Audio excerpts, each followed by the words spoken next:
Hello, everyone. Welcome to part 2 of the Super Mario RPG Randomizer tutorial. The rest of these videos are going to be specifically if you want to play your randomized ROM on your Wii console.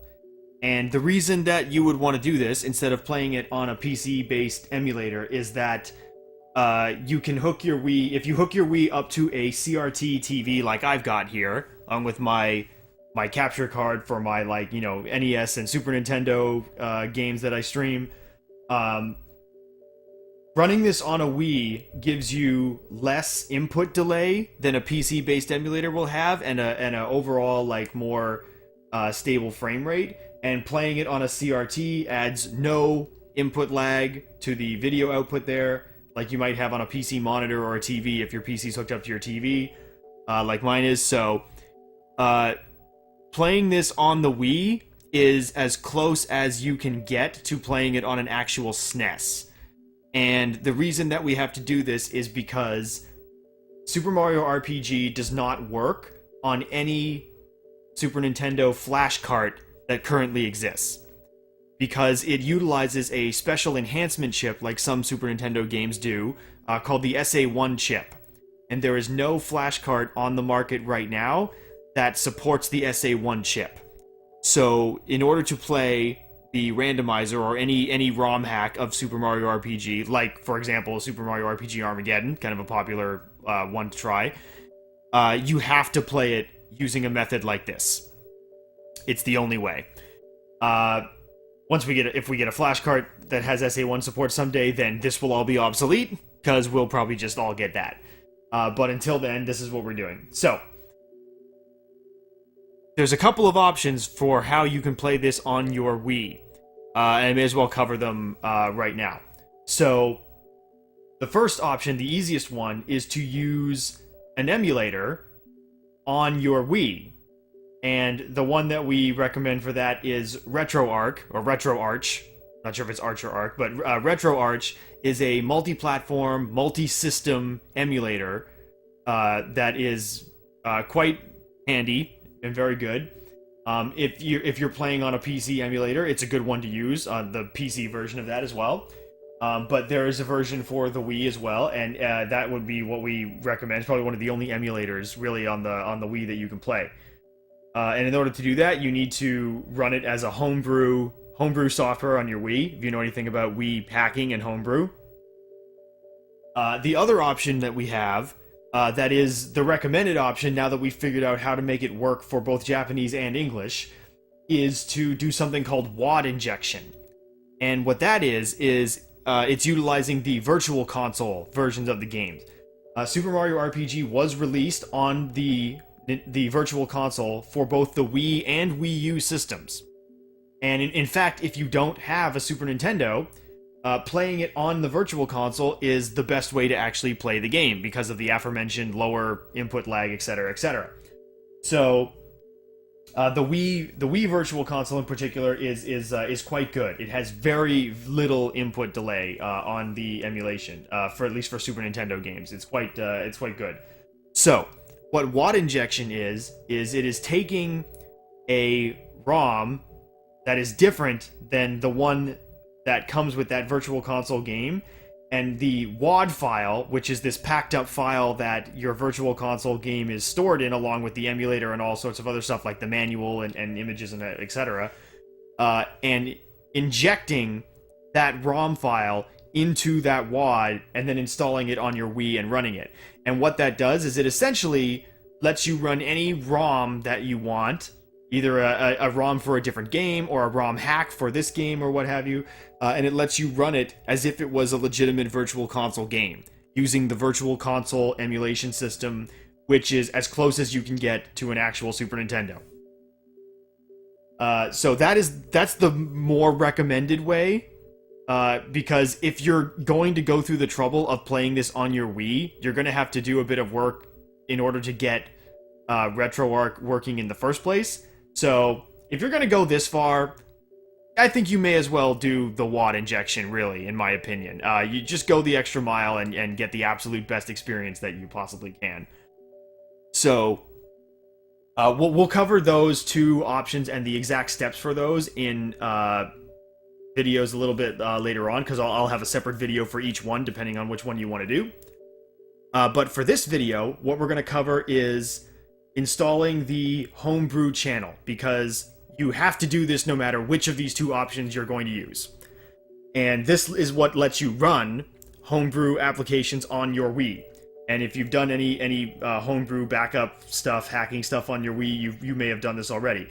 If you already have the Homebrew channel installed, you can skip this video and go to the next one. And I'll have a link to the page in the wiki in the description so that you can go back there and just go to which of the two pages that you want, depending on if you want to use the RetroArch emulator or if you want to do the WAD injection method.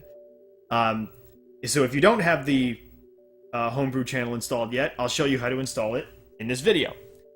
The first thing you need to do is we need to make sure that your Wii system is fully up to date and has the latest system version, the system firmware. So the way that we can check this is we go to this Wii options button in the bottom left corner here, like that. Go to Wii settings here, and in the top right corner of the settings screen, you see version 4.3U. So U is US. If you're on a Japanese Wii, it will be J. What you want to see is version 4.3. Version 4.3 is the latest and last system version for the Wii that was put out in 2010. There are no newer ones because obviously the Wii is now a abandoned or a dead console at this point. It's no longer being actively developed. So 4.3 is what we want, because the method that we're going to use to install the Homebrew channel, it only works on version 4.3. And it's actually easier than previous versions as well, which is kind of ironic, because usually when you update your system to a newer version, it usually makes previous hacking methods inoperable. So it's kind of funny that going to the latest system version is actually the easiest way to install the Homebrew channel. If this is not 4.3, then you need to update your system here. You go over here and you set up your internet options so that you can connect to the internet, either Wi-Fi or if you have a USB Ethernet adapter for the Wii, they sold those. I'm not sure how hard they are to find, but you can probably just get on your Wi-Fi, I hope. You go over to the third screen here, Wii system update. You go over here, you connect to the internet, and you hit this, and it should update it to the latest system version. So if for some reason you're not able to do this, if it's not working or you just can't get Wi-Fi, there are ways to install the Homebrew channel on previous system versions. I'm not covering them in this video because they're a little more complicated, but I'll put a link to... well, if you go back to the wiki page, there is a link to a guide for the previous system versions that you can use. But I'm not going to be covering it in this video because hopefully you should be able to get your system up to date. If you're dealing with a Wii at this point that does not have the Homebrew channel installed, chances are it's updated to the latest system version. When I got this system used myself, it already had 4.3 on it. It came out in 2010, so people have probably updated it by now. So once you have version 4.3, the next thing that we need to do is we need to locate the MAC address of this system in order to hack it. And so you're going to come into this system settings menu here, go over to the second screen, go to internet, and then select console information, the middle option here. This shows you the MAC address of your Wii system. And if you have a USB Ethernet adapter installed, it will show you the MAC address of it here. But what we want is this top one here, the MAC address of your system. So, you want to write this down. We need to record this so that we can use it momentarily. I'll just pull up my computer here now. All right. So once you have the MAC address for your Wii system, we can get the hack ready here. So we're going to go to this site here for this exploit called LetterBomb, and this is how we get the Homebrew channel installed. The site is please.hackme.com, and I'll put a link to that in the description. There's also a link to it on the wiki page that has all the text instructions. So you go to this site, You select your system menu version here. Notice they're all 4.3 because, again, this only works on 4.3. So you want to pick the locale that you use here. U is North America, E, Europe, J, Japan, K, Korea. So we're on US here. You're going to go to the MAC address fields here. We're going to enter the MAC address of our system that we just looked up, that we just wrote down. E4. There we go. And it will automatically move to the next one. Nice little JavaScript there. Make sure that this bundle the hack me installer for me here, make sure this is checked. It should be checked by default. So just make sure that that stays checked. Check the CAPTCHA here. I am not a robot. And then cut whichever wire you want. I don't know why they put two of these. It's just a cute little thing. It doesn't matter which one you click. We're going to cut the red wire because, Matrix reference. And then you'll get this file, letterbomb.zip. And this file will contain the hack that will install the Homebrew channel, and it will be customized for your particular system based on that MAC address that you entered. So we're going to save this file, downloads folder here. All right. Then what we need to do is we're going to, I'm actually just going to delete in my SD card. I should have done that in the first place. Sorry. What I want is for my SD card, the SD card that I've inserted here that I'm going to use for my Wii. I've done this before, and what I did was just do a system reset on my Wii so that I could record everything for this video. So we have this blank SD card here. So there's nothing in the SD card. It's fresh, ready to go. So we're going to take this zip file, letterbomb.zip. We want to extract all the files in here. I'm using 7-zip. You can use whatever program you want to extract this. We're going to extract all of the files to the root of the SD card, which in my case, it's my E drive. That's what it was when I put it in. So, okay. And it will extract the contents of the zip file. So now if we go back to the E drive here, so here we have a bunch of stuff in here. We have this private folder. We have this boot.elf. We have a bunch of funny looking things and some readmes. So this is good. This is what we want. So then we can take this installer here. Now we've got it installed. We're going to eject mass storage device. Grab that. And we'll go back to my... Here we go. Okay. So now, we're going to go back to the main system menu of the Wii.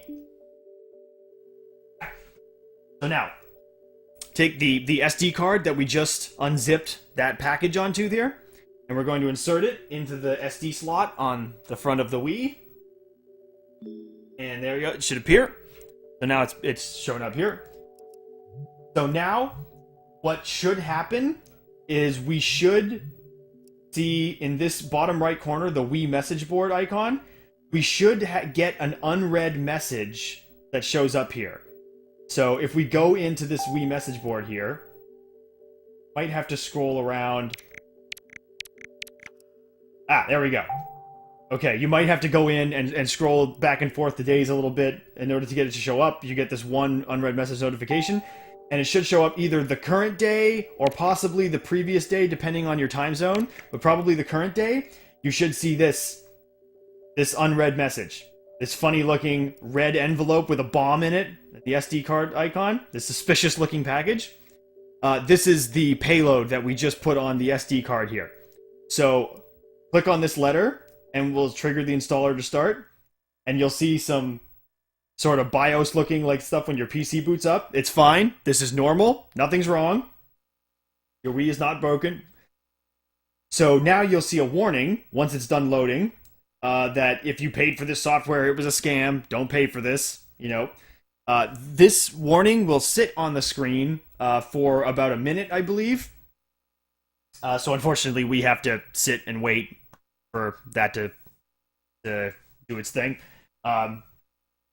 And then eventually, once that minute is up, and it gives you ample time to read the warning that if you paid for this, then it was a scam and you shouldn't. There we go.